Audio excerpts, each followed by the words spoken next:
Are we still waiting or are we about to start? We are going to start in a minute time. Just a minute. Super. Mhm.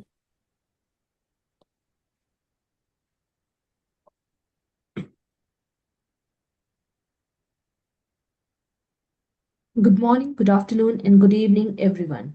A very warm welcome to all attendees joining us from across the globe on behalf of International Intellectual Property Law Association.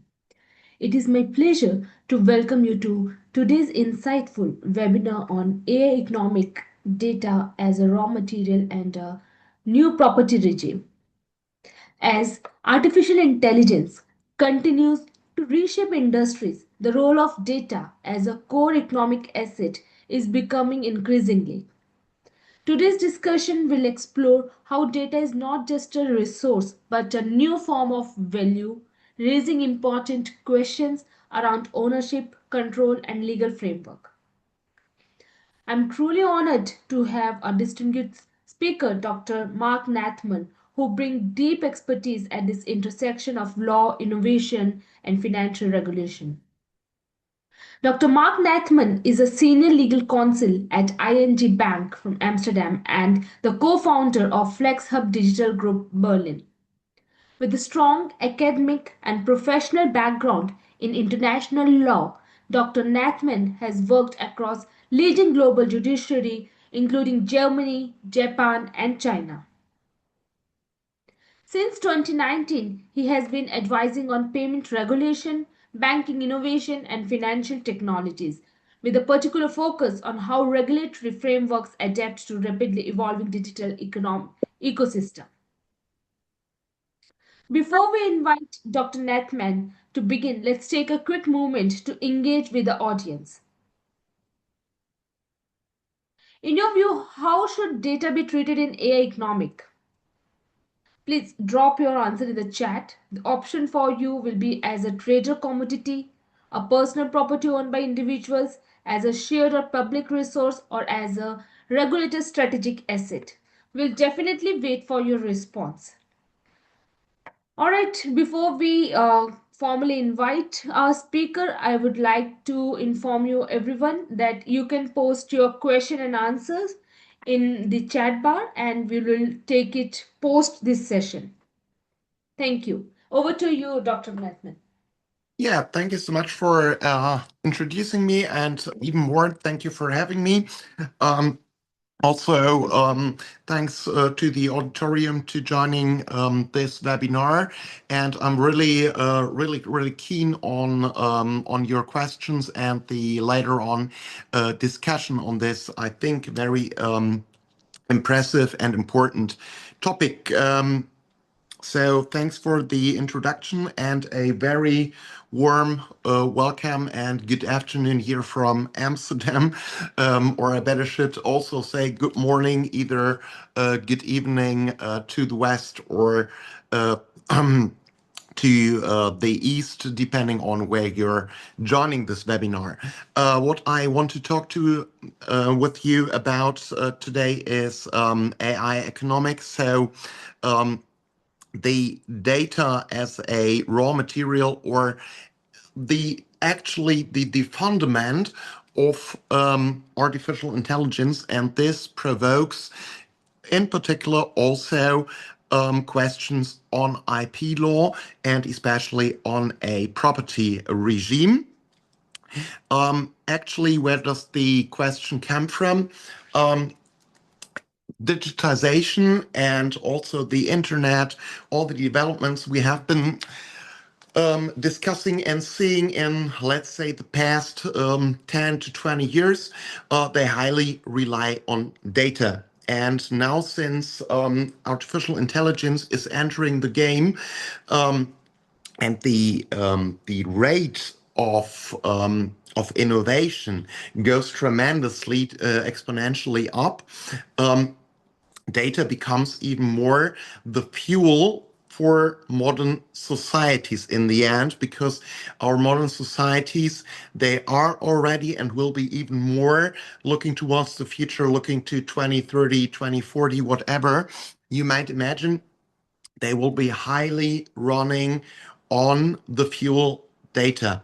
So what was probably the goal for the 19th century that enabled industries, enabled societies to transform during the Industrial Revolution, the so-called Industrial Revolution. There actually was coal, the fuel for all these transformation processes. And in the 20th century, we have seen that with gasoline, with oil, with the natural commodities. And now in times of either you like more to call it a digital revolution or a highly developing digital innovation, what I would prefer, this innovation is actually running on data. That's the new resources companies need and also societies need to develop their innovations and perform their future progress. And the funny thing is, if it comes to AI, there is primary, of course, data being regarded as a value driver. However, same time, AI, funnily, when using this data, also, what does it do? It produces new data. I mean, we often had in this round or in particular rounds discussions on can be AI creative in the meaning would I regard an artificial system like ChatGPT, like DeepSeek, or whatever, or even more advanced systems, would I regard them as creators if it comes to intellectual property? This is not my question today, unfortunately, because it's a very interesting one.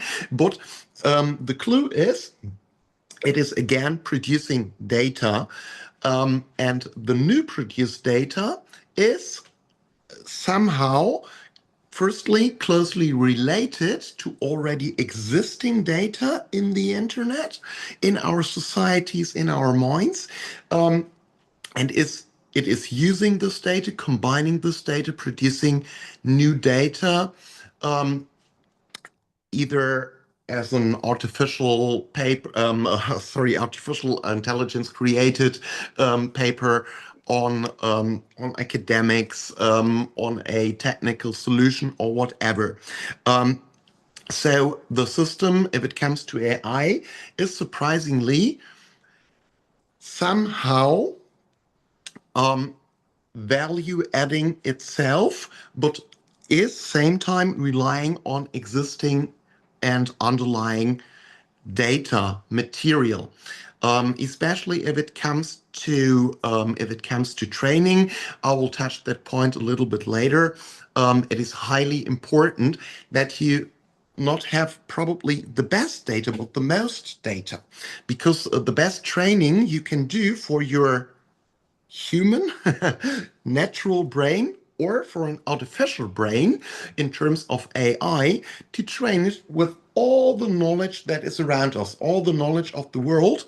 The more knowledge you put in, the more you will enhance and fuel the learning progress.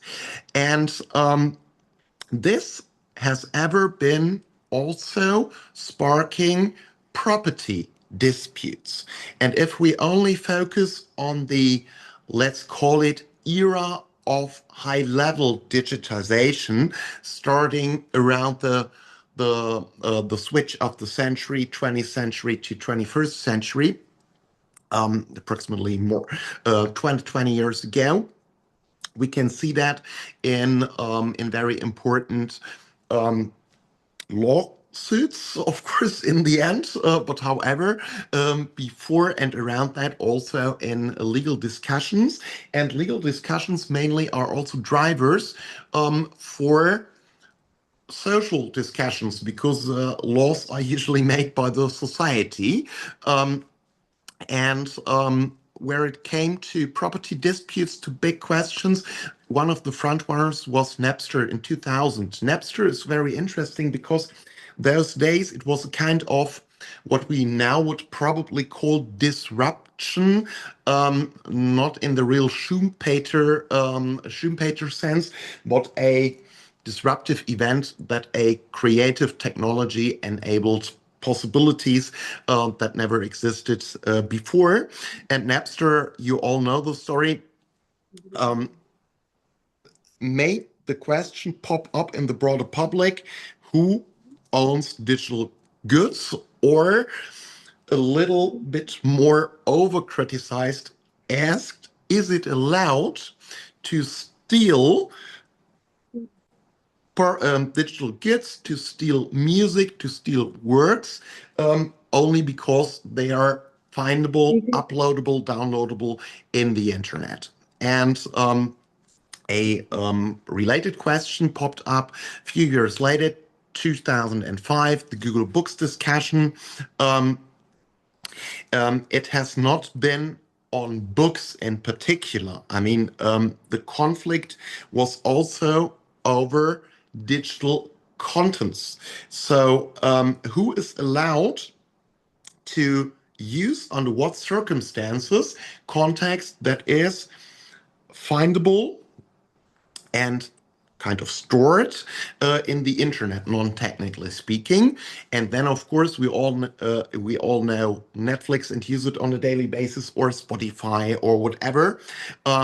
In 2010, this really already changed dramatically whole industries, the music industry, Hollywood, the filming industry, and so on and so on.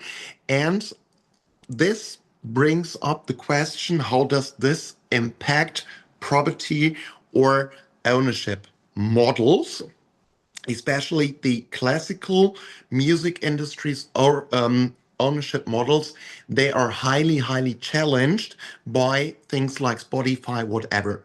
And now, of course, we are entering the AI era, starting around 2023. I perhaps in 100 years, we would also speak of today, 2026, as one of the starting years of AI, because we are at the very, very beginning.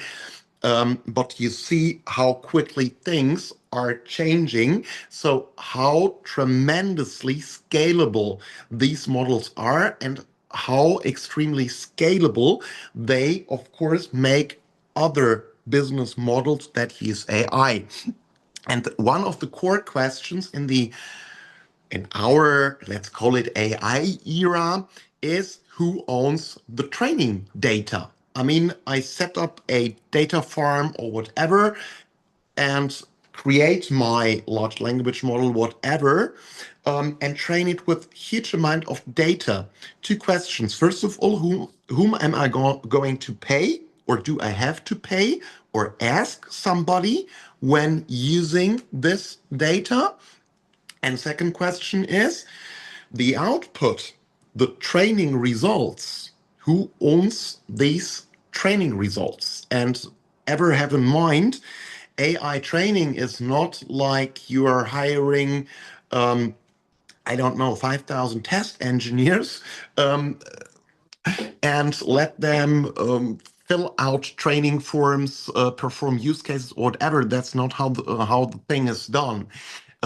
Actually, what do? You place a nuclear power plant next to a huge server room, and then all the service machines will, of course, do primarily the training data. Not at 100% level, of course, but that's where everybody is heading to. And this opens, of course, the floor for the debate. Copyright against the data economy. So does copyright hinder the data economy, or same time, most likely, does the data economy harm copyright? So the very fundamental ownership right of an inventor, of an probably entrepreneur, of people with beautiful minds, with visions, with ideas. So how can we put that together? Because it is if it comes to AI, but even before, that is why I was was so keen on showing you also the whole storyline from Napster via Google Books up to AI. Um, of course, it's a kind of collaboration which is in this which is very fundamental for the understanding of this conflict, because the one is interfering for very good reasons with the other. And this is even more important and this is really a point that is important for me to discuss about, since data is a production factor. This is not only legally, this is also economically new in terms of highly scalability. Needs huge data amounts. I mean, you ever needed data to program something, to develop an idea or whatever. But now we have this huge scalability of the production process, depending on the quality and, of course, on the simple figures, on the volume of the data you can use. And of course, we're legally discussing next to, of course, economic questions that interfere with laws. If you may use the data. And all starts, of course, with the input, collecting and processing raw data. That is usually how AI models work. And on this data, a model, an algorithm is computing to power using the computing power to transform the data in, at the end of the chain, a creation of a value. Either a value in terms of money, something you can sell, or a value like arts, or in this direction. And the interesting question, of course, is that there is a internationally very broad understanding of how to deal with these training data, with the simply on the question, what's the or how far do we permit or prohibit certain types of data, and under what circumstances from being used in training AI models. And I only picked two important key drivers. That's, of course, the US and the People's Republic of China, since both of the states, first of all, they are the major players if it comes to AI. And secondly, they both on each sides have, in my opinion, interesting ideas in their legal system how to deal with these conflict question on training data. And I tried to put in the middle the European Union. I know we are not the the AI Silicon Valley or something like that, but the European Union would be good advised in my point of view, and is, of course, I hope they keep the track very strictly. They are looking for a kind of balanced way somehow in the middle. So US is pretty easy. It's the question of fair use that is defined by regular and endless, almost endless number of particular court rulings. So it's a flexible, very court decision based system, which of course is, I would call it even agile, is flexible to determine in a short period of time, how we can or need to define a fair use to balance out the both interests, usage of the data, and of course the interest, hey, that's my data, protecting the ownership of the one who created the data. And in comparison to that, the approach of the People's Republic of China, I personally find extremely interesting. And I hope I may say that, even though I'm not Chinese. I find it really impressive from a European point of view. China is directing the structures and balancing more with a abstract and general legal legal approach that, of course, courts in China need to interpret lots, but China tries to make it in advance clear what you may and what you may not. And these are kind of two worlds emerging. One, the flexible approach from the United States of America, which, however, somehow don't want to address that too direct, but somehow it also has, of course, to do with the United States being a traditionally common law jurisdiction in opposite to China and many states also in the European Union. In the European Union, somehow in the middle, also, we are discussing the question of who owns the learning. But I think this discussion is more from an international focus or standpoint, is of course more driven in the People's Republic in the US, huge countries, of course, but also in the area around, in particular, the People's Republic of China.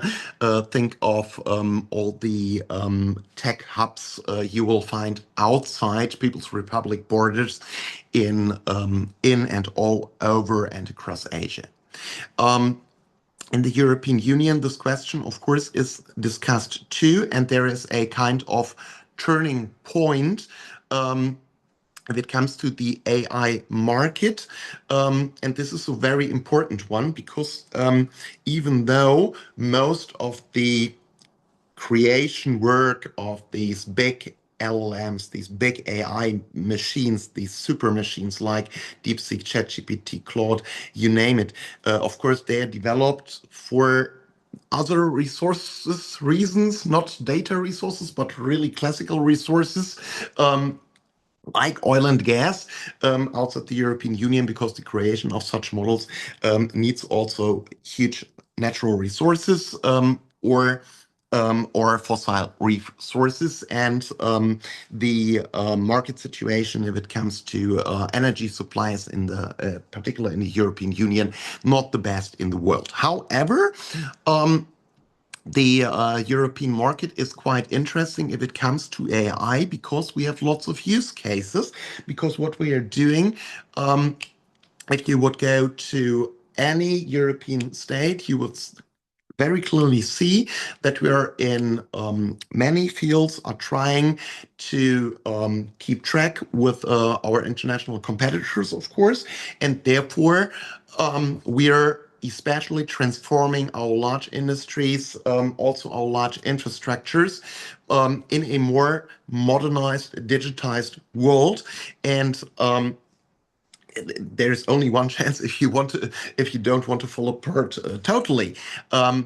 Of course, make use of AI. So let's work with AI. Let's use it to transform our industries. Yes, let's use it to create beautiful cars and make them even more advanced.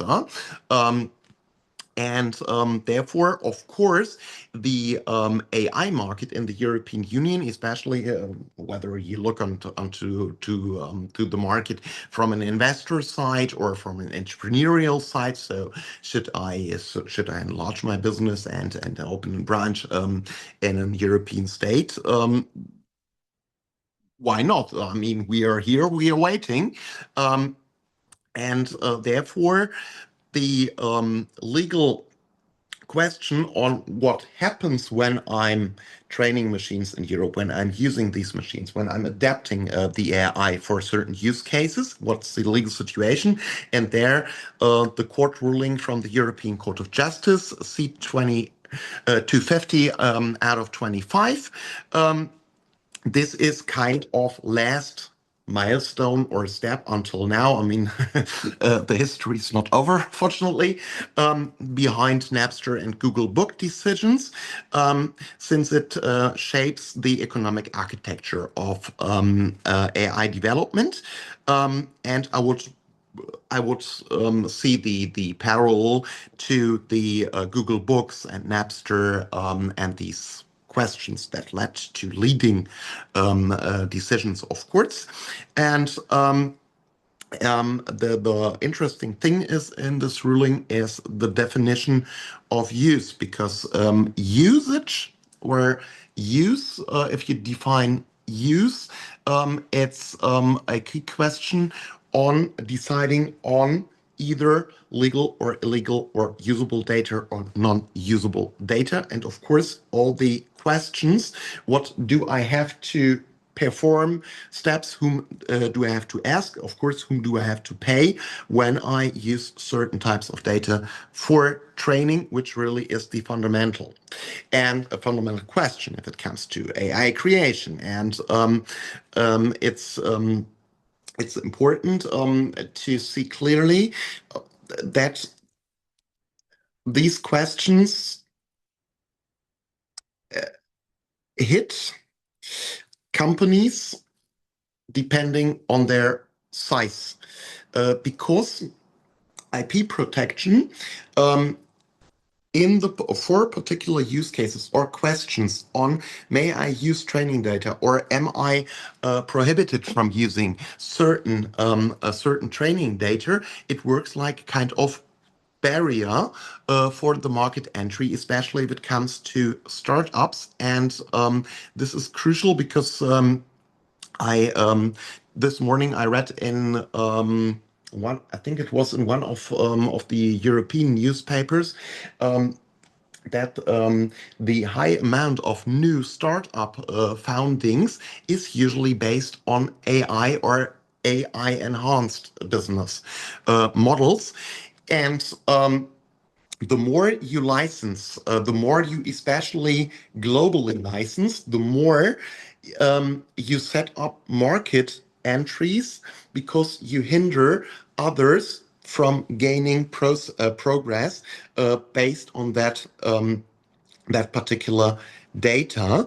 And this, of course, is a market barrier for developing companies or startups, and it protects somehow the big players, large corps, international companies, simply because they have the FTE capabilities and the money to license not everything, but playing licensing within the normal business game you're playing.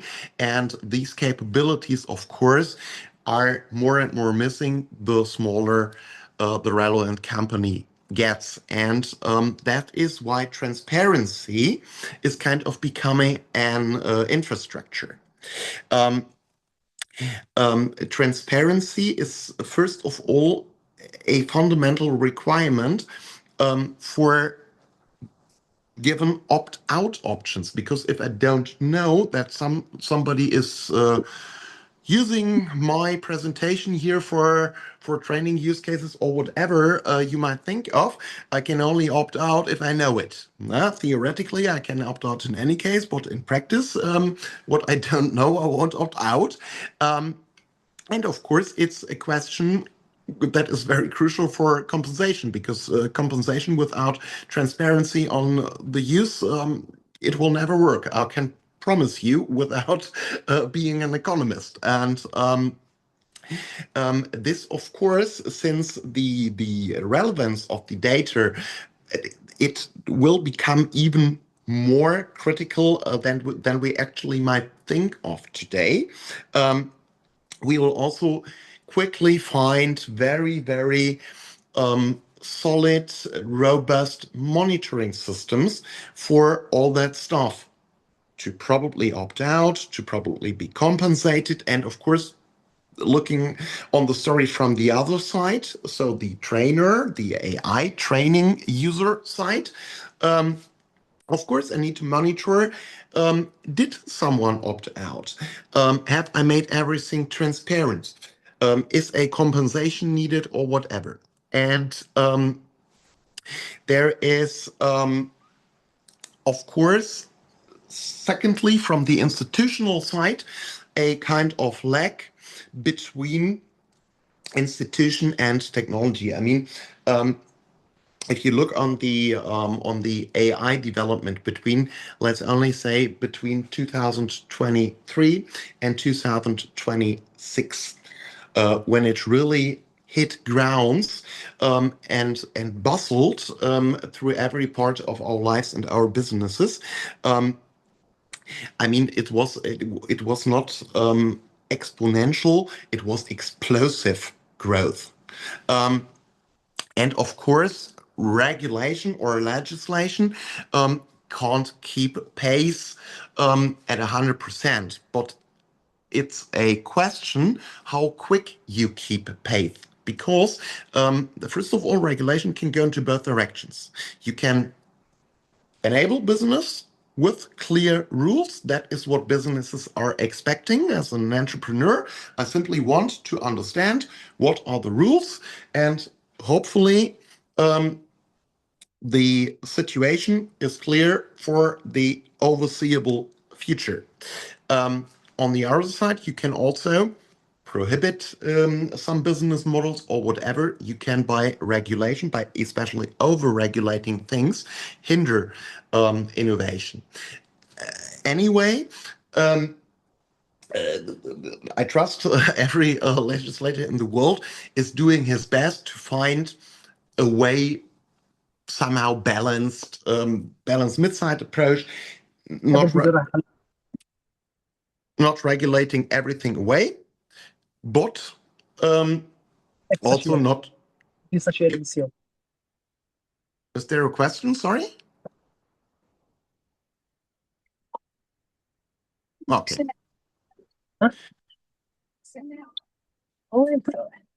Sorry, let me mute the mic. Yes, please continue. Okay, super. Thank you so much. And of course, every legislator in the world wants to find a commode way somehow in the middle everybody can live with happily, hopefully. But however, since especially in innovative and exponential growth times, if business is growing exponentially, it is crucial for a market to have a regulator that at least tries to keep pace with the technological environment. And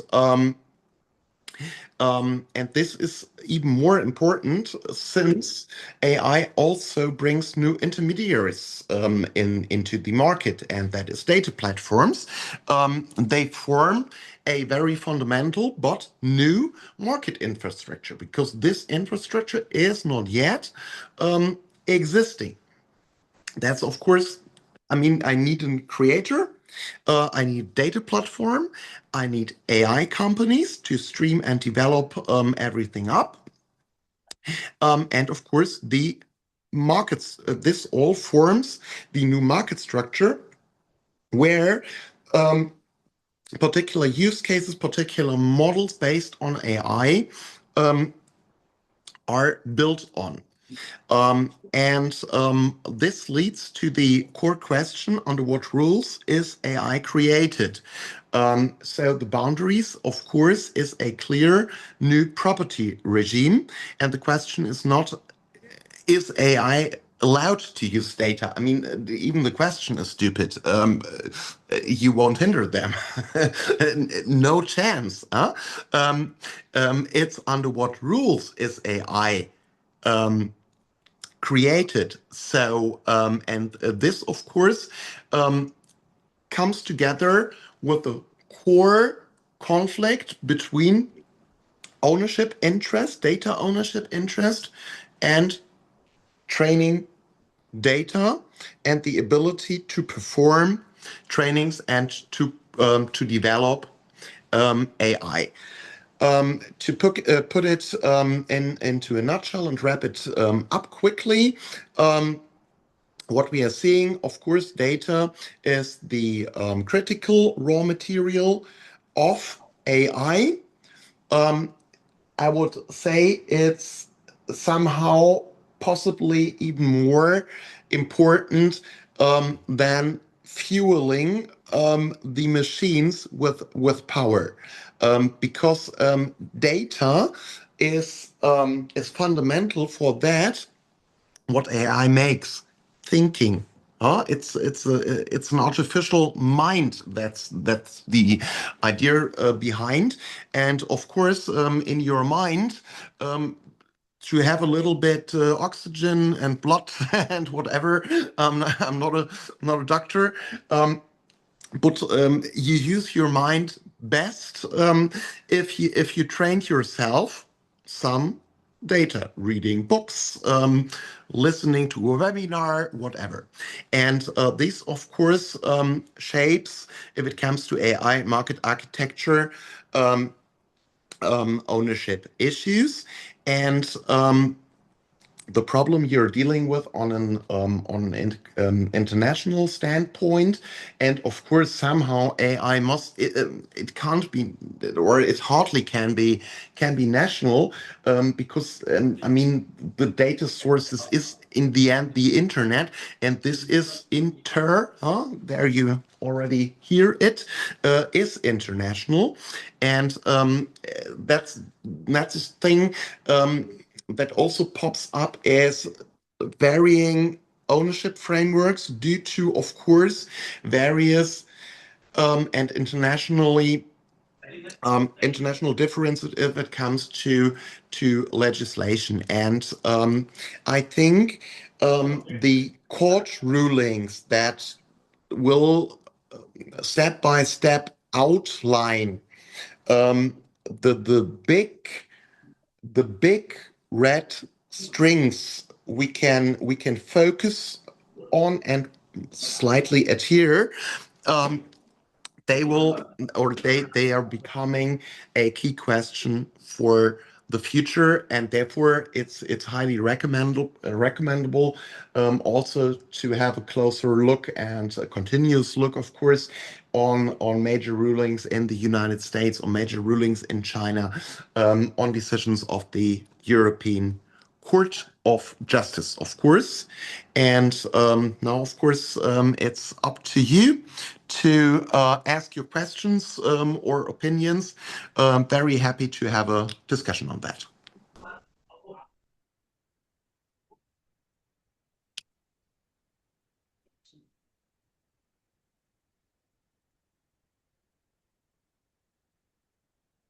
Thank you so much, Dr. Mark Netman. So I would like to encourage my audience, in case if you have any question, please paste it in the chat box.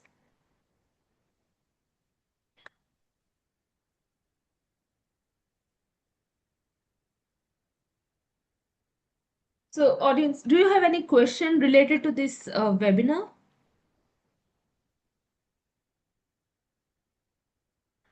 All right, I believe we don't have any questions received so far. Yeah, something we 1 minute.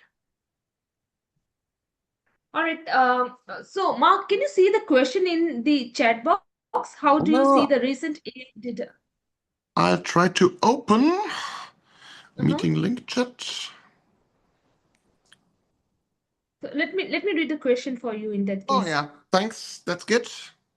Yes. How do you see the recent AI data crisis influencing the future interpretation of fair use and text and data mining expectation? Do you expect code to become more restrictive as the data become economically more valuable? I fear that. I definitely fear that. Because I think the economic value of data is highly underestimated, especially if it comes to European states. You can see that if you would look deeper into discussion points, political discussions, or also laws, you would find in many European states, um, there is no deeper or precise understanding of the real value of data, even though it is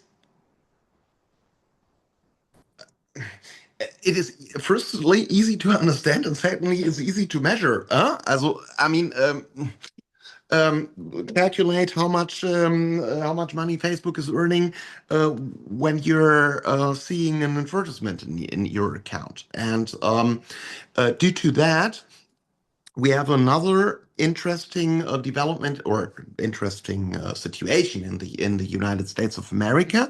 Um, they are very, very court ruling based. And so there's a natural development. The one court is ruling that out. Next. And you will be quickly able to see in which direction courts are heading. And I fear in the European Union, it could lead to even more restrictive court decisions. In the United States, I would expect them being kind of more outbalanced. The crucial point I see is, I mean, how will such court decisions fit into practical business? I mean, what will a court expect from me as a, let's say, data user? What do I have to do if it comes to opt out, opt in, compensation questions, and whatever? But it's the in core it's the question, economical valuability and economical value of data. I think the discussion is at the very beginning, in particular in Europe. And then I see, can some are there was a question on uh, articles and readings. Oh my gosh. Oh my gosh, I'm reading on a daily basis so many articles. Tut, tut, uh, I I can only answer you. Please give me a ping on LinkedIn or whatever. I'm easy to find, and remind me. I can send you a list of 10 or 15 articles. Yeah. Um, and then, do you believe data should legally be classified as a form of property, or does it require an entirely new legal category? And from an economic perspective, who should benefit most from data, the creator, the collector, or the entity that generates value from it? Okay, first question. Um, Yeah, the legal question of qualification of data is really pressing. It is one of the most pressing questions internationally. Because data is some or too often referred to as personal data, from the GDPR perspective, whatever. And this exactly hinders a precise determination of the economic value of data, or at least makes it not easier. Let me put it a little bit, a little, and not with the hammer. However, do we need entirely new legal category? I don't believe so. I mean, you can. It's a question of definition, and in the end, it's a question: is when is it a fully and entirely new legal category, and when is it a kind of distinguishing between personal data and non-personal data or whatever? But of course, we have to discuss that, and especially there's one crucial question: what's the bottom line? I mean, not every data is a data if it comes to economic value. Um, yeah, data is also, I don't know, information about the weather in Amsterdam. I don't know if you would pay an euro for that real-time data in this case. From a economic perspective, I think the answer is easier. Who should benefit the most from the data? The market will show. Um, the creator. I think it will be different according to the particular use case. A creator, of course, and I guess some people in this webinar, many people out there have that in mind. I mean, I create something, so I should be the guy who is earning the gold coins. But anyway, if I create lots of bullshit, probably it's not valuable that I'm paid for. And also, companies like Amazon, I mean, they don't produce anything. They're a huge distribution network, and this works tremendously good. I mean, or look at Alibaba or something like that. I think it's fair that they're the guys that make the money in between. In the end, it's a question of balancing that out, and this usually works economically speaking. I think that was the question, um, by two parties contracting with each other.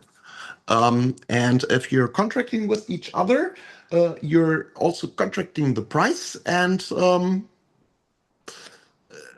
let's see who is the best winner, or if there is no winner, or everybody is a winner. We will see that. What is important, that there is a kind of legal playing field, that not one party can totally outperform the other party. So as long as it's fair, you will easily find market conform and economically good results. Hope that question is answered, and someone is asking to add me on LinkedIn. I will do that, of course. So it's the Maja Barik who asked about the articles and the reading material. Yeah. So yeah. So Maja, Mark will soon add you on the link and will start sharing you the articles and the reading material. So the audience is the last call to ask for the question and answer.